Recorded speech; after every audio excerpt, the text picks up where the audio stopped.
So today I'm going to start by talking about climate change and environmental impacts in patients with fibrotic ILD. And my name's Jill Gooby. I'm a clinical assistant professor in the Division of Respiratory Medicine at the University of British Columbia. And we'll get started here. So first, I want to start with a land acknowledgement, acknowledging with gratitude that I live, work, and play on the traditional, ancestral, and unceded territories of the Musqueam, Squamish, and Tsleil-Waututh nations in beautiful Vancouver, British Columbia. And these are my disclosures, including that I have received funding from the Pulmonary Fibrosis Foundation Scholars Program, for which I'm incredibly grateful and has helped me to do a lot of the work that I'll be sharing with you today. So first I want to talk a little bit about understanding the impact of climate change and air pollution on respiratory health. Then we'll talk about understanding climate and environmental impacts on patients with fibrotic ILD more specifically.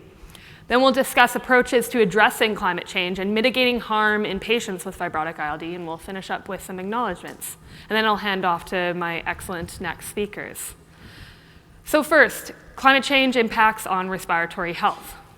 So this is a good figure that really encapsulates a lot of the aspects of climate change and how that impacts health more holistically. So there's four major factors that you can think of there in terms of rising temperatures, extremes of weather, rising sea levels, and increasing levels of carbon dioxide in the atmosphere. So extremes of heat contribute to heat-related illness and death. Multiple systemic health issues related to extremes of heat are being demonstrated. We need to gain data in patients with fibrotic ILD, but that's coming down the lines, I hope, in the near future. We know that severe weather can cause injuries and fatalities, and there's also substantial mental health impacts to natural disasters and climate-related anxiety as well. Air pollution is contributed to by climate change through increases in temperature, increasing ozone, as well as wildfires, increasing particulate pollution, and that contributes to respiratory and cardiovascular disease, as well as other systemic diseases. There's changes in vector ecology that come with natural disasters and increases in heat that allow for spread of vector-borne diseases to areas of the globe that they haven't been previously. For example, Lyme disease through ticks that are being spread more throughout North America than they were previously. There's increases in aeroallergens that come with increases in temperature and changes in humidity that are particularly harmful for people with respiratory allergies and asthma. There's water quality impacts that increase the impact of diseases that you can contract from water sources. And there's also impacts on food and water supply and how that contributes to malnutrition and diarrheal diseases throughout the globe. And then there's environmental degradation that can contribute to migration, civil conflicts, and mental health impacts that we're seeing more and more, especially today. So some of the respiratory health impacts more specifically, to reiterate some of that, we know that climate change is contributed to by the burning of fossil fuels, by increased human-derived greenhouse gas emissions, and these contribute to elevations in global sea and temperatures, contribute to extremes of weather changes and environmental changes, impacts on air quality, and all of this can contribute to respiratory, cardiovascular, and multi-system morbidity. Particularly in patients with respiratory disease and fibrotic ILD, we know that increases in temperature contribute to elevations and formation of ozone in the atmosphere. And ozone is associated with acute exacerbations in patients with IPF. Elevations in pollen distribution contribute to increase in allergic diseases, and increases in natural disasters are something that we will see with climate change, and we're already seeing today. We see increased PM2.5 from wildfires and dust storms, and we know that PM2.5 is a severe risk factor for mortality in fibrotic ILD. We also see increases in mold as a result of water damage, tornadoes, hurricanes, floods, and that's a particular risk for our patients with hypersensitivity pneumonitis. So I'm talking a little bit about PM 2.5. What is PM 2.5? It's particulate matter with a diameter of 2.5 micrometers or less, fine particulates that are inhaled in through the atmosphere into your lungs, and they go deposit deep into the alveoli. And depending on their composition, they can transit into the bloodstream where they can have systemic effects. PM 2.5 is not the same everywhere you go. There's various constituents that make up PM 2.5. In my research, we use satellite-derived hybrid models that can break it down into several different constituents that I've listed here on the right. These include constituents like sulfate, that's primarily sourced from steel and coal generation, fossil fuel combustion, and other industrial processes. Nitrates that are primarily related to traffic-related pollution. Ammonium through human industrial processes, combustion, and agriculture. Black carbon, again, combustion, but also wildfires, coal. Organic matter is more related to biomass burning, wildfires, but can be contributed to by human sources as well. Sea salt we get from the ocean, soil we get from ground particulates. And this is some work that we did looking at DNA methylation in the PFF and the Simmons Center cohort for the University of Pittsburgh. Not going to focus on the epigenetics in this talk, but we looked at the distribution of PM 2.5 composition between different sites of the Pulmonary Fibrosis Foundation Registry and the University of Pittsburgh Simmons cohort. And we see that there's a lot of variation in that composition depending on where you are in the United States. So our cohorts that had the highest levels of PM 2.5 pollution were the University of Pittsburgh Simmons cohort, as well as the University of California, Los Angeles cohort. And in Simmons, we see a lot of human-derived industrial pollution sources, so that's sulfate, that ammonium. In LA, we see a lot of nitrate pollution, probably from traffic-related sources. In places like San Francisco, so UCSF, Stanford, and as well as Miami, we see very high levels of that sea salt composition, interestingly. And then in places like Phoenix, Arizona, we see high levels of that soil. So we believe that there's differences in the risk level of these different types of components of PM 2.5. And really a lot of that risk seems to be mitigated by, or seems to be mediated by the human-derived sources of PM 2.5 pollution. But overall, we know that PM 2.5 is a massive global health problem. As PM 2.5 levels increase, as you see along the x-axis, the hazard ratio for all-cause mortality increases quite rapidly across the board. We see that cause-specific mortality from PM 2.5 is really significantly contributed to by respiratory etiologies of mortality. So you've got lower respiratory tract infections in black, you've got COPD in purple, and you've got lung cancer in yellow. On here is also stroke and ischemic heart disease that are major cardiovascular contributors of PM 2.5 mortality. And the World Health Organization recently reset their annual recommended standard for PM 2.5 to be less than 5 microgram per meter cubed annual average exposure. And I can tell you that 99% of the world's population is not achieving that. So we're exceeding it pretty much everywhere we live. And about 8.9 million premature deaths per year are attributable to PM 2.5. And I would argue that patients with fibrotic ILD are a sentinel population that really is bearing a lot of the brunt of the risk related to PM 2.5 and other pollutant exposures.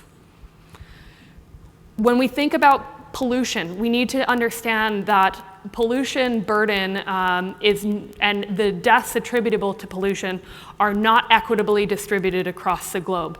Areas of higher population density and higher industrial pollution sources are bearing the largest burden of PM 2.5 and other pollution-associated mortality. So you can see that the largest mortality burden here on this map is borne by India and China, but the United States has a very large population and it bears a really substantial component of the air pollution-related mortality globally as well.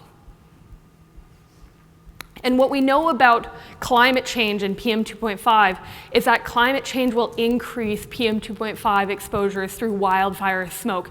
And that's because climate change increases both the frequency and the duration of wildfire smoke exposure seasons. So the right-hand side here, we're showing the different scenarios of climate change. So the top one is a 1.5 degrees Celsius warming.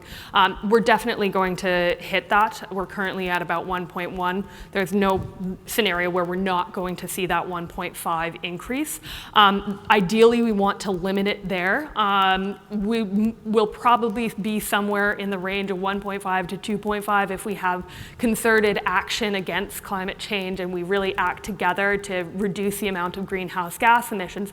But realistically, in those top two panels, we're seeing that there will be increases across the globe in both frequency and duration of wildfires. Particularly in North America, we're looking a lot at the western side of the continent where we see that the most.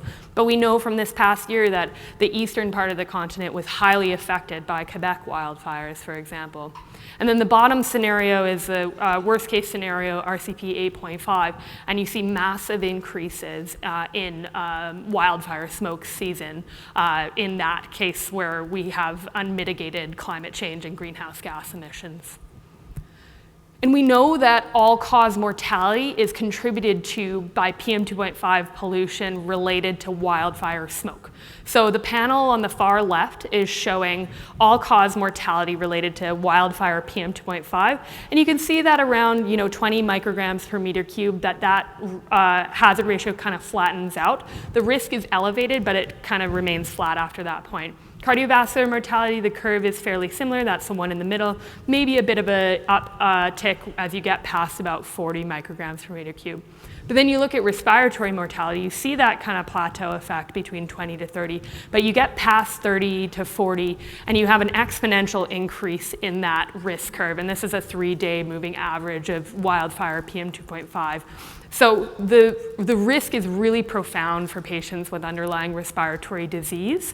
And if you're thinking about the amount of PM2.5 exposure that people are experiencing during these wildfire seasons and events, that PM2.5 level can get into the range of 200, 300 for days on end. So getting above that 40 is really not an unreasonable expectation during the midst of wildfire seasons. So what are climate change and air pollution impacts in patients with fibrotic ILD? So this is an excellent study that I love that was done in ERJ earlier this year by Kui et al. That was really integrating what we understand about genetics and environmental risk factors in patients with IPF and looking at incident IPF. So they took polygenic risk scores that are developed based on genome-wide association studies, and they divided their group into low genetic risk, medium, and high genetic risk. And then they looked at, okay, when we add pollution on top of that, how does that influence people's risk of the development of IPF? They found that the low genetic risk group is generally not largely affected by the influence of air pollution on the risk of IPF development. The high genetic risk group is at such a high risk that they're probably going to develop IPF anyways. Their odds ratios are very high. Or their hazard ratios, I should say. But when you look at that medium genetic risk group, the people that have a few variants in their genome that put them at somewhat elevated risk for the development of IPF, but they aren't in that high risk group, those are the people that are most susceptible to the influence of air pollution on increasing the risk of IPF development. And we see that particularly for nitrogen dioxide, for PM2.5, and for PM10. So this is a beautiful study exemplifying how we can integrate our knowledge of genetics and environmental exposures to really contribute to our understanding of these diseases. This is a kind of seminal study in air pollution and IPF by Dr. Johansson et al. In ERJ in 2014. And this study, they looked at a South Korean cohort and found that increases in ozone and nitrogen dioxide exposures were associated with increased risk of acute exacerbation in patients with IPF. They didn't have the ability to look at PM2.5 in this study, but I would anticipate that that would also be significantly associated with acute exacerbations and has been shown in other studies. This is our work in JAMA Internal Medicine, looking at PM2.5 impacts in a diverse cohort of patients with fibrotic ILD. And we looked at a cohort spanning across North America that included the Simmons Center for ILD at the University of Pittsburgh in yellow, 40 sites of the Pulmonary Fibrosis Foundation Registry across the board here in blue, and the 8 registry sites of the Canadian Registry for Pulmonary Fibrosis, representing over 6,000 patients with diverse fibrotic ILD. And what you're seeing is this is on a projection of annual PM2.5 estimates from our satellite models across North America. And you see that there's high levels of PM2.5 in the northeastern area. That's primarily industrial sources of PM2.5 at that time. And then also in the Los Angeles area, which again, kind of traffic-related pollutants. Another interesting fact to point out is that there's 3 starred areas on this map. And those are in remote, not very densely populated regions of Quebec and Alaska. There's not industrial sources of pollution. There's not a lot of traffic there. What's going on in those areas? Those were areas where there were significant wildfires in 2005. So I'm reminding you that this is an annual average projection of PM2.5 for that year of 2005. So that gives you an idea of how elevated those PM2.5 levels would have been at that time to draw up that average so much that you get these big hot spots in these really remote rural locations. And it also describes the power of using satellite-derived tools to estimate pollution, that we can capture that information from these remotely, not very densely populated regions of the world. And the main takeaway from this study, when we looked at a combined cohort, clustering by cohort, the 3 cohorts, is that each 1 microgram per meter cube increase in PM2.5 exposure over the long-term period was associated with a 9% increased risk in mortality. And that's pretty significant when we're seeing people with PM2.5 exposures that range anywhere from 5 to 20 micrograms per meter cube. So each one is a really significant increased risk. And that risk really inflection point seems to be at around 8 to 10 microgram per meter cube. And what I've laid out here is the WHO standard, which again is 5, the ATS recommended standard, which is less than 8, and the current EPA standard, which is 12, which I think we can all agree is way too high. EPA is considering lowering that. They're probably gonna lower it to 10. ATS has been arguing vehemently that it needs to be 8. I don't think that they're going to do that, but we'll continue to fight for that. But certainly we see that beyond that 8 to 10 level, that's really where that risk acceleration happens. And so this is a manuscript in progress by one of our fellows at UBC, Siddhar Shambhala, and this is looking at where we've studied air pollution impacts in fibrotic ILD. So you can see North America has been decently well represented, a little bit in Europe, a little bit in Asia and Australia, 1 study in Chile. This is based on 24 different studies that have been done, but we're missing huge swaths of the globe, and I think it's important in this talk, especially considering the global view of ILD, that we think about how air pollution may be differentially impacting people with ILD across the globe. And I think that the other thing to consider too is how do other climate-related factors interact with this? How does heat interact with this? How does mold, how does pollen interact with this?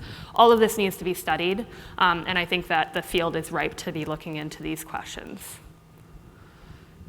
Speaking about mold, we know that water damage and associated mold exposure is expected to increase with climate change associated natural disasters. So again, hurricanes, floods, all of those water-related events are likely to increase. So we need to be thinking as clinicians and as scientists about mold risk for our patients. We know that mold is a risk factor for the development and progression of HP, and that antigen avoidance or mold remediation is associated with improved survival in patients with hypersensitivity pneumonitis. We also know from Margaret Salisbury and colleagues that occupational mold exposure is associated with higher odds of developing interstitial lung abnormalities in patients with a family history of ILD. So this is an important climate-related issue as well. So what can we do to mitigate environmental risk and address climate change in patients with fibrotic ILD? So let's talk about wildfire smoke exposure. This is a question that many physicians have been asked and clinicians have been asked quite a bit over the past year. How do we reduce our risk of wildfire smoke exposure? The most effective is to eliminate the exposure.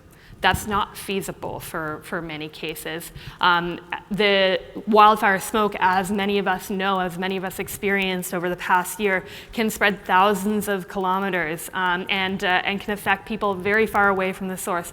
But the farther you are from that source, the more you're reducing that exposure. So that is an important consideration. We should be talking to our patients about remaining indoors when the air quality is very poor. We can talk about HEPA air filters. And HEPA air filters have the ability to remove particulate matter from the atmosphere and reduce the indoor exposure to that. But they come with a cost, and we have to think about the costs that we're imparting on our patients. We also need to think about the potential implications of making people afraid of going outside. We don't want them to be afraid of going outside. We want people to remain active, to get out there.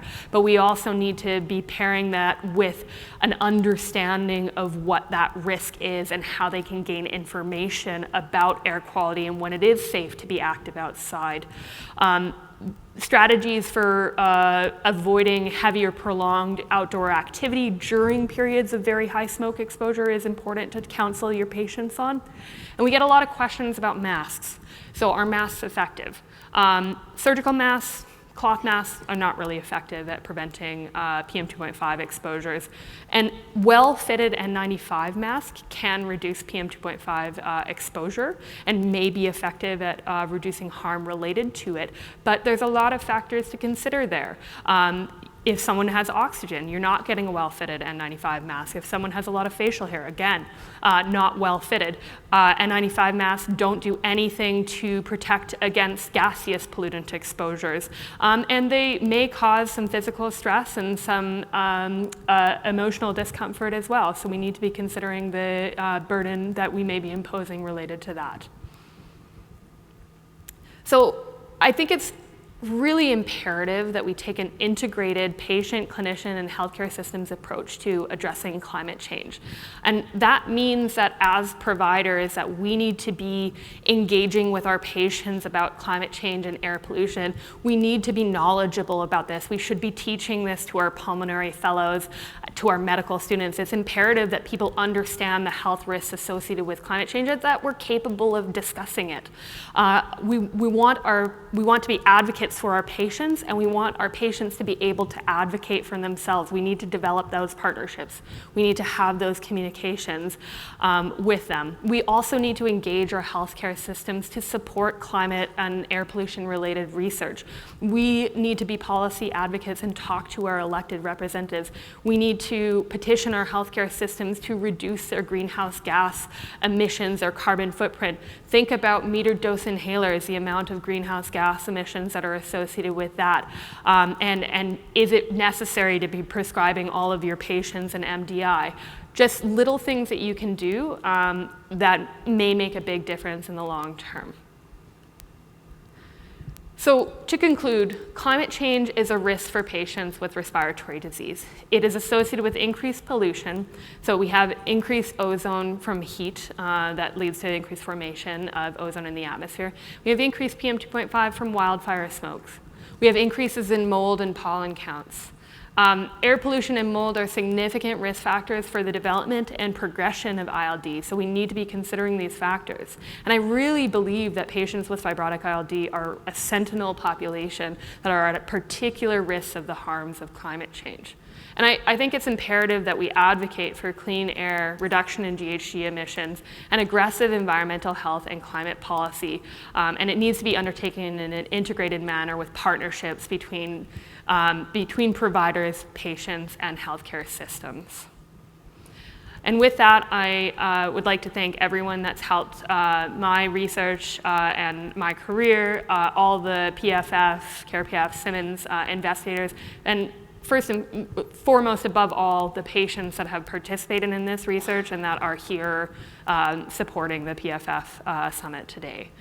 And with that, we'll move on to the next talk. I want to start off by saying I'm quite humbled to share the platform with such eminent figures in the field, and I want to extend my thanks to the PFF Foundation for allowing me to speak here. I've been tasked to try and disentangle the impact of ILD worldwide, which I hope to make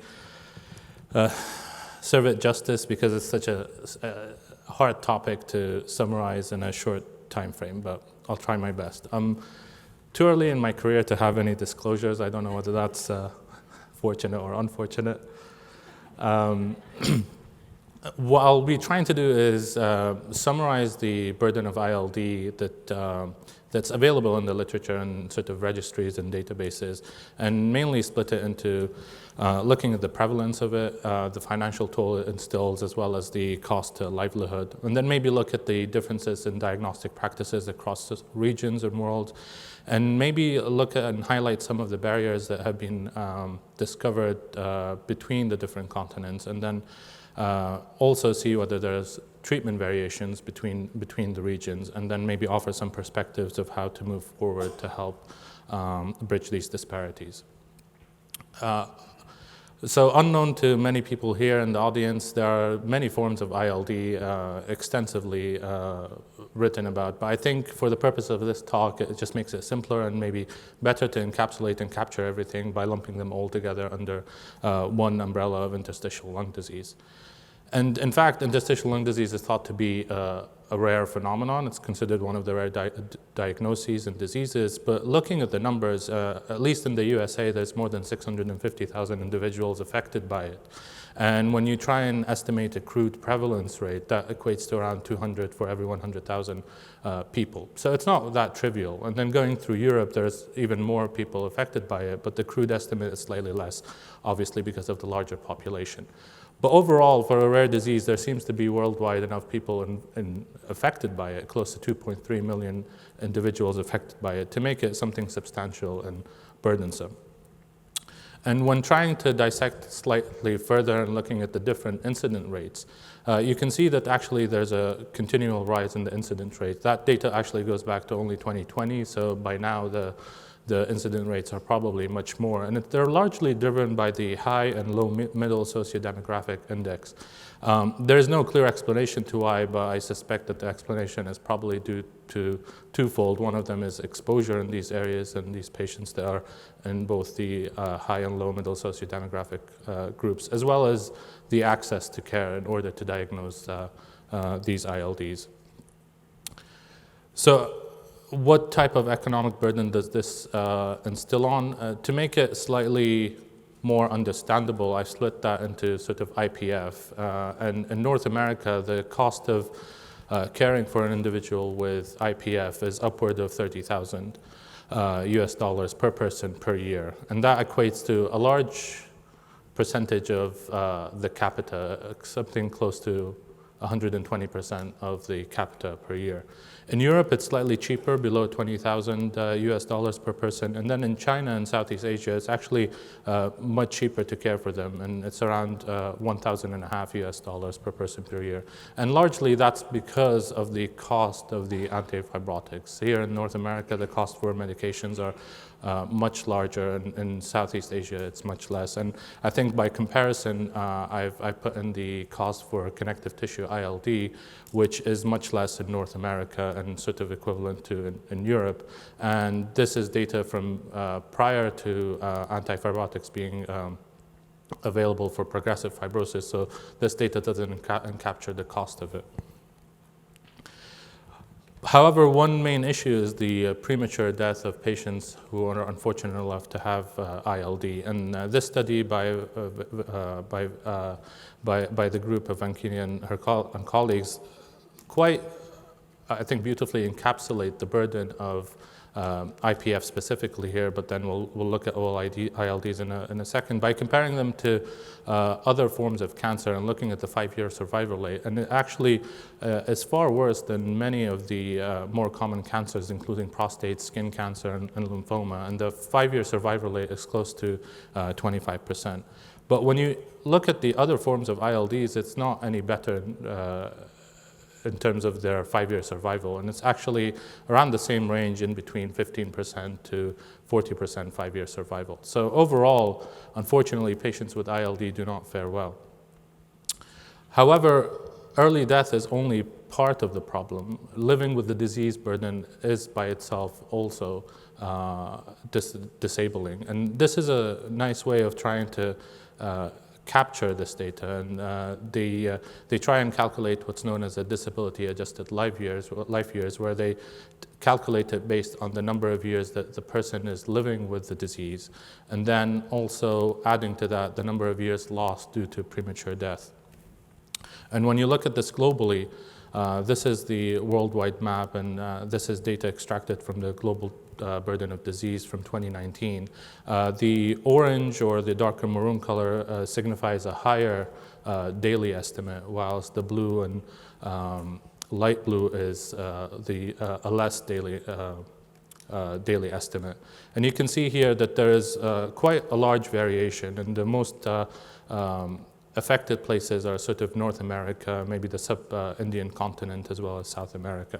So there is a lot of variation, but I would caution people to take this on face value, because there are some caveats to this. First of all, the daily is sort of calculated on the expected life expectancy, so to speak. So some areas are going to naturally have a higher life expectancy than others, so that's going to affect the daily figure, as well as the time of diagnosis. So in areas with which are wealthier, have better healthcare, they're going to diagnose the disease much earlier, so the patients are going to be living with the disease for a longer time, and hence the dailies are going to be maybe overinflated or underinflated in other areas. But I think overall it just shows that there are variations in terms of how ILD affects different parts of the world.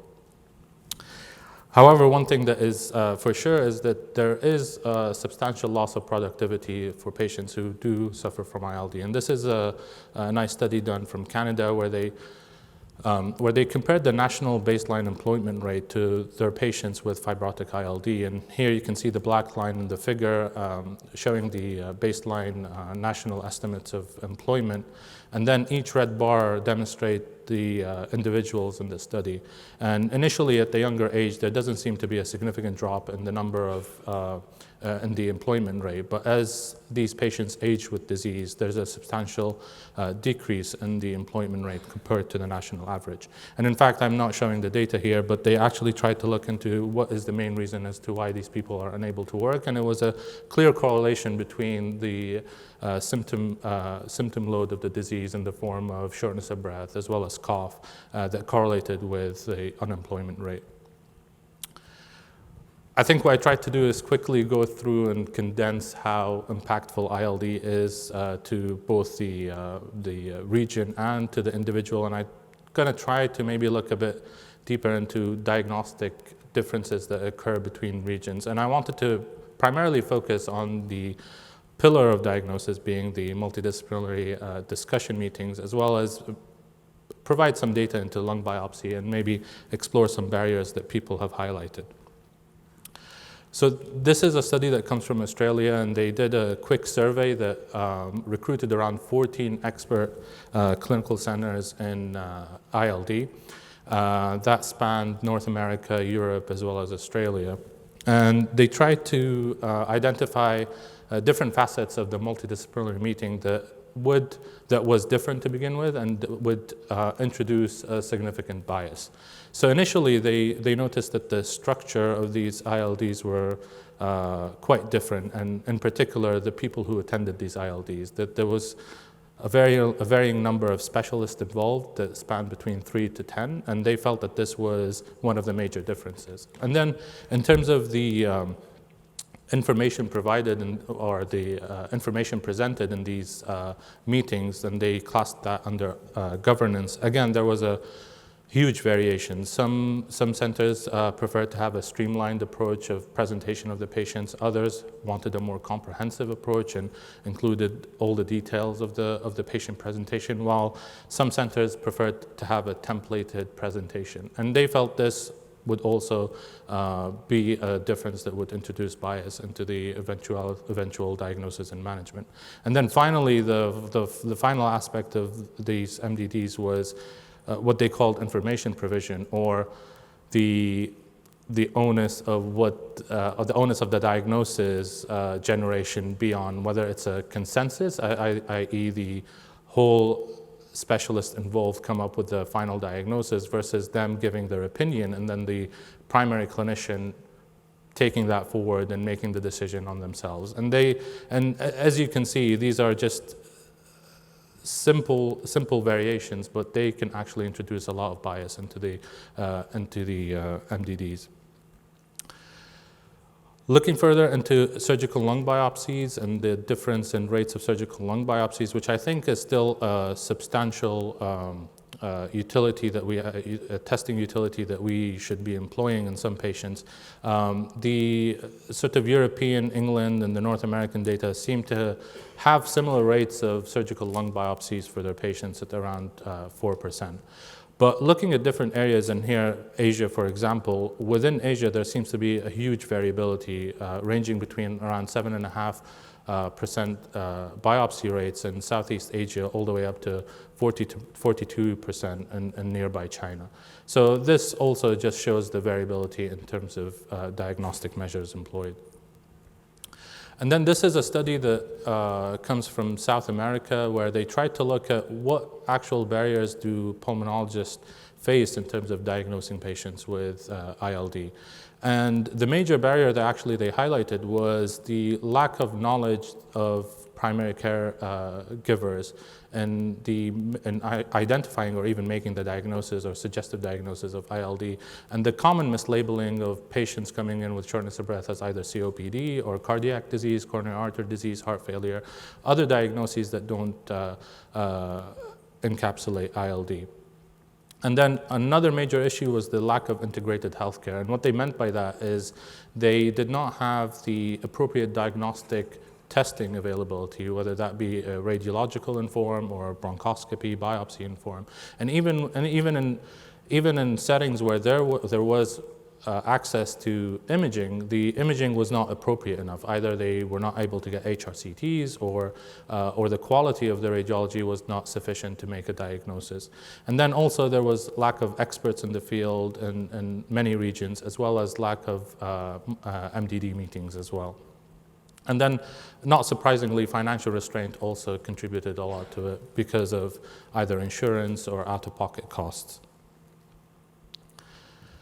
I think I'd like to move on to now maybe speak a bit more about differences in management across regions. And this is actually a nice study that comes out of Japan that looked at sort of management behavior across Japan versus North America in the second column, as well as the European Union in the third column.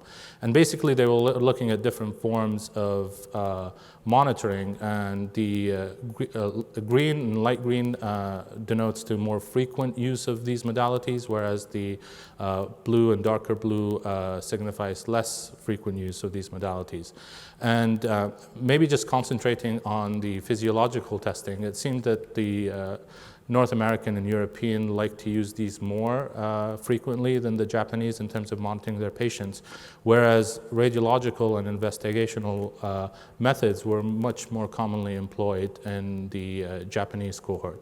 And part of the reason is because there is also treatment differences in these areas compared particularly in Japan, where they like to use a bit more immunosuppression in their patients than maybe the US and the European Union. And that was also extracted from the study, but I don't think I have enough time to go through it. And then I think a very valuable modality we have in treating these patients is the use of oxygen. But unfortunately, the availability of publicly funded oxygen is incredibly variable and partly scarce in a large portion of the globe. So here you can see that mainly North America and South America, Australia and Europe are the main proprietors for the use of publicly funded oxygen and its availability. And the remainder of the world, unfortunately, doesn't seem to have that access. And then the next important thing is to look at the use of antifibrotic. And again, there's a huge variation. And here I just wanted to show a simple example where in the US, up to 2019, the rate of antifibrotic use in patients with pulmonary fibrosis was around 20 to 25% cumulatively for the different types of antifibrotics, whereas folks in Japan seem to be able to use the antifibrotics more regularly, with an average of around 70% use there. And I think a large reason for this is the cost, insurance, and the health system structure that allows maybe for more frequent use of these antifibrotics in Japan versus the US. And then finally, I wanted to touch base on another important tool we have in treating our patients with ILD, and this being lung transplantation. The number of lung transplantations have been increasing over the years. This is the data from 2017. The data from 2019 is out, but the graphics weren't as nice, so I decided not to include it, but I can assure you that the numbers are still going up. And up to a third of these transplant recipients are actually patients with one form or another of ILD. And again, unfortunately, this is not an option available for everyone with ILD. So the main centers that actually perform lung transplantation are found in North America, Australia, Europe, and parts of Asia, whereas a large part of the of other continents do not even offer lung transplantation as an option.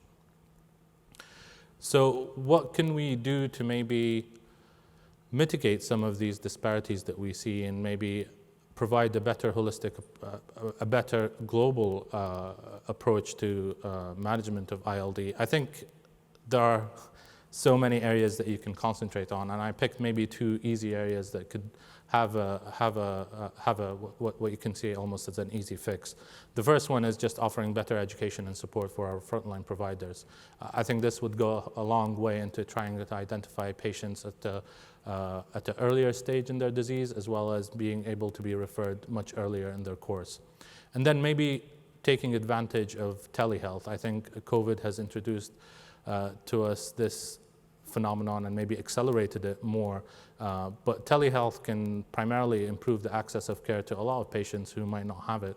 And in addition to that, it can also allow for sharing of expertise, where expert centers might be able to share some of their knowledge with less fortunate healthcare systems. And then finally, I think this can also bleed through to sort of monitoring and care of patients in terms of remote monitoring with either ambulatory or oxygen saturations, as well as home spirometry, or even symptom monitoring at home and for their cough, dyspnea, and side effects from medications. So and I apologize for running through everything quite quickly. Part of it is my nerves, and then the other part is that it's just so much to cover in such a short time. But what I just wanted to highlight is interstitial lung disease. I don't think it's as rare as everyone might think, and it affects a considerable number of patients worldwide. It leads to a substantial burden of disease, both in terms of disability, loss of life, as well as financial incurment. And then there seems to be variability in both diagnosis and treatment availability, but some of these can be mitigated by maybe using different strategies and maybe employing telehealth as part of the management.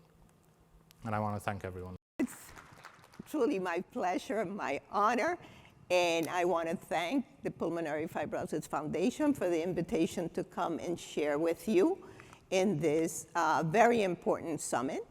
It has been educational, it has been informative to me, it has been inspirational. Listening to the fellows, the scholars that came this afternoon and this morning and talked about their project made me feel as if I wanted to be back in the lab. But I know that that's for the young and not for the young of heart, okay? So let me stay where I am and talk to you about this other aspect of interstitial lung disease that probably would add another factor to what we have just heard so eloquently described by Mohammed. So with this, here are my disclosures. And what I want to do is a little background of the post-COVID ILD phenomena that has existed. Remember, we are 3 years from this pandemic, so that we don't have longitudinal studies to look at whether this is going to truly become an issue for us. But as it stands right now, it does represent a burden for our patients, for the health system, and for caregivers alike. This is doing its own. Okay. So, and you can see here that the global cases as of October of this 2023, 770 million cases around the globe, okay? In the United States, 103 million cases with hospitalizations of about 6.5 million, and a number of survivors. Some of these survivors are the walking wounded who have been through serious hospitalization and continue to have some complaints of respiratory symptoms throughout this.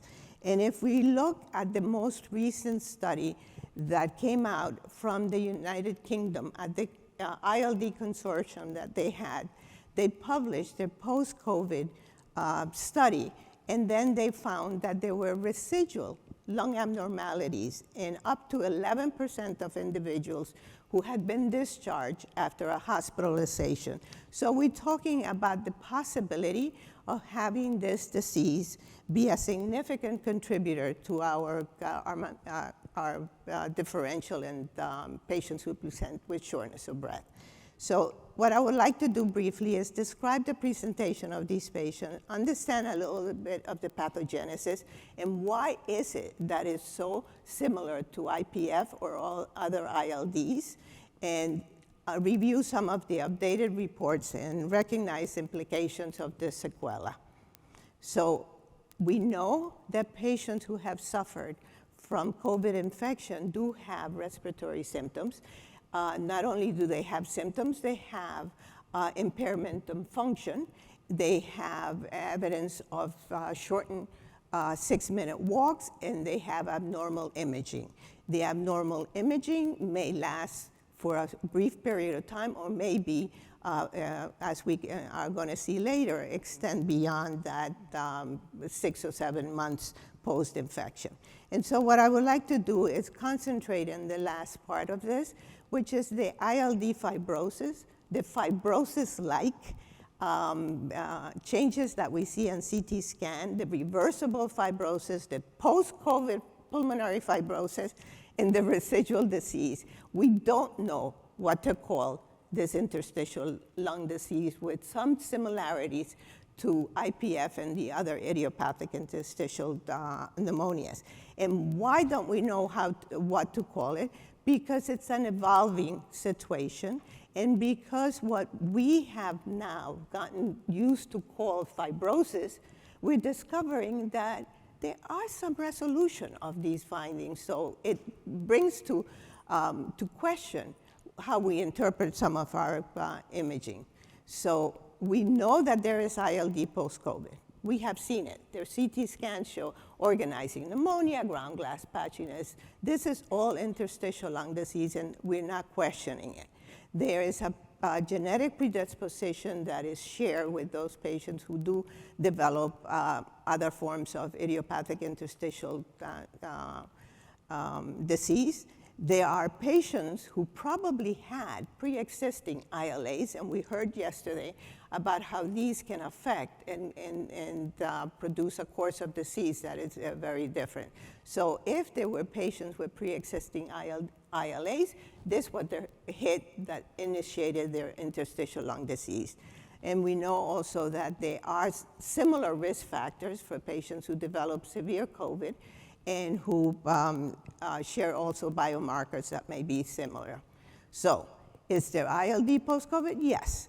Okay. Is there fibrosis? Is there this reversible, or is this static or an evolving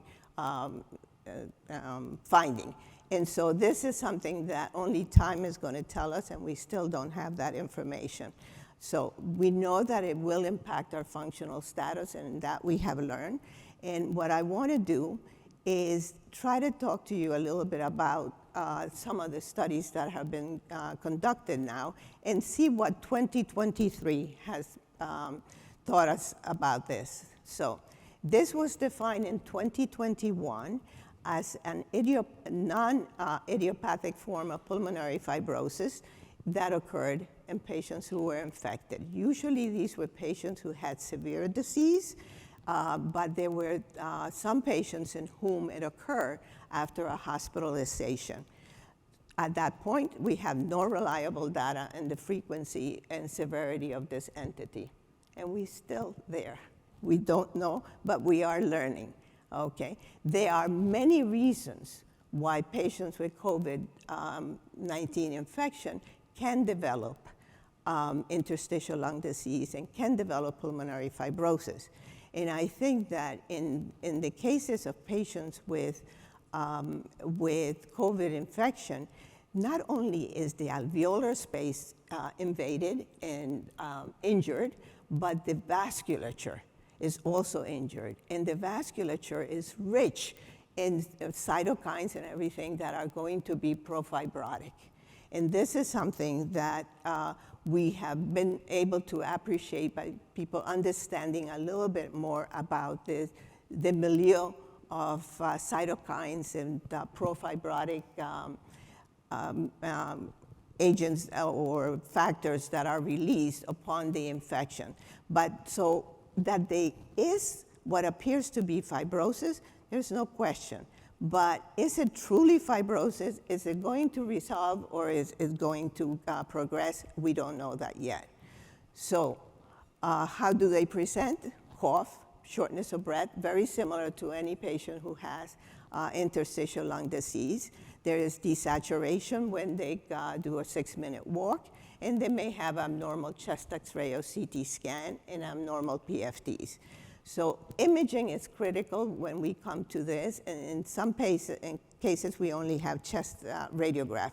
But as we see here in one of our participants in our COVID trial that we conducted in patients who had contracted COVID and then had residual disease, and you can see that the CT scan on day 0 and that CT scan at 180 days, the upper panels show that there is progression of disease. There is what appears to be fibrotic changes in this particular individual. And we see that there is a 10% decline in pulmonary function in 6 months. That will define in spades a progressive fibrosing lung disease. So this may indeed be what's happening.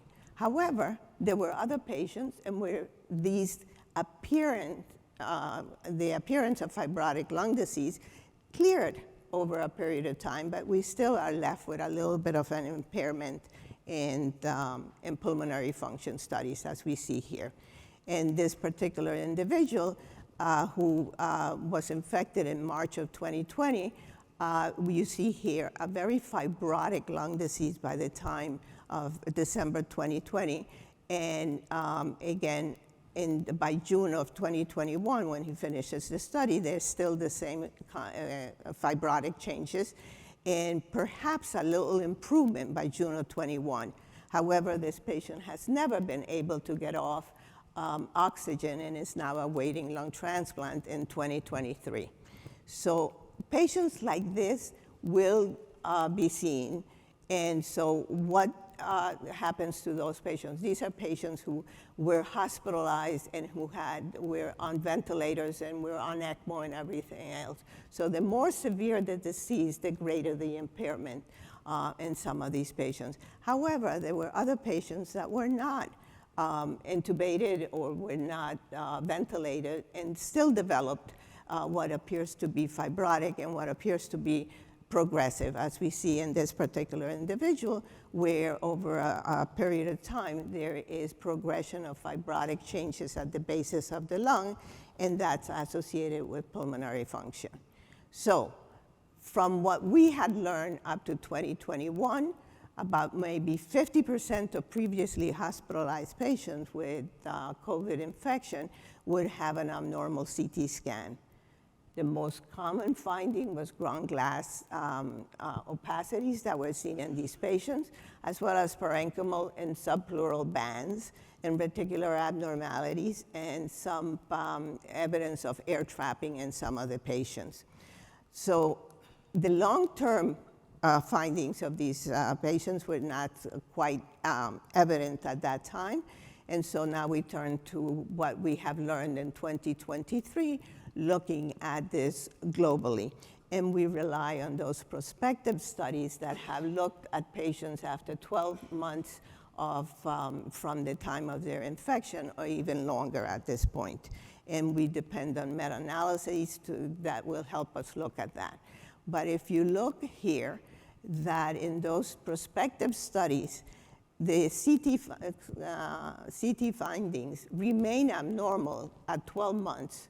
And in one case in Spain, at 24 months, we were still seeing fibrotic changes in about 12.7%. So there's no question that some of the patients get better, but we still have a significant number of patients who are affected by this. And their PFTs, interestingly, continue to demonstrate a decrease in diffusing capacity over a period of time like this. The same thing is seen with the meta-analyses that are reported here, where you see that there is persistent abnormalities of the CT scan findings. So is there fibrosis? Is there persistent lung disease? We can say it's persistent. This is 12 years and up to 12 months and after 24 months in one particular case.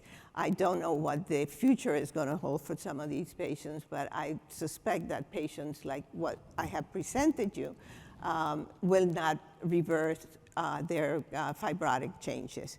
So this is one of the meta-analyses from Watanabe in Japan, who showed that even though fibrosis on the left-hand side, you can see that the fibrosis was higher at the midterm follow-up, which was about 6 months. By 1 year follow-up on these patients, there is less of that, but fibrosis remains relatively small in changes, okay? But the ground glass does get better with time. So the fibrotic changes may take longer or may stay static at this point, so we don't know what's going to happen. There were some risk factors that were detected to be associated with the risk of this, and it's similar to what we had learned in 2021. The only point that I want to make here is that even those patients who did not require mechanical ventilation, which can be a cause of developing fibrotic changes post ARDS or something like that, even these patients continue to have abnormalities in their thing. So how do we then manage these patients who have post-COVID lung disease? We have to follow them at periodic intervals. There are very limited therapeutic interventions. We learned a little bit about corticosteroids and the use of the inflammatory ground glass findings, and with positive results there. Okay, there is physical therapy, there is pulmonary rehab for our patients. We need to monitor, and we have to continue the clinical trials to try to see if we have answers from that. So these are the hospitalized patients. These are patients who had no prior history of COVID, of ILD. What happens to our patients when they develop COVID-19? And so we can see that those patients with either pulmonary fibrosis or connective tissue disorder associated ILD do fare poorly when they develop COVID infection. And we see that there is a change in their CT scan score.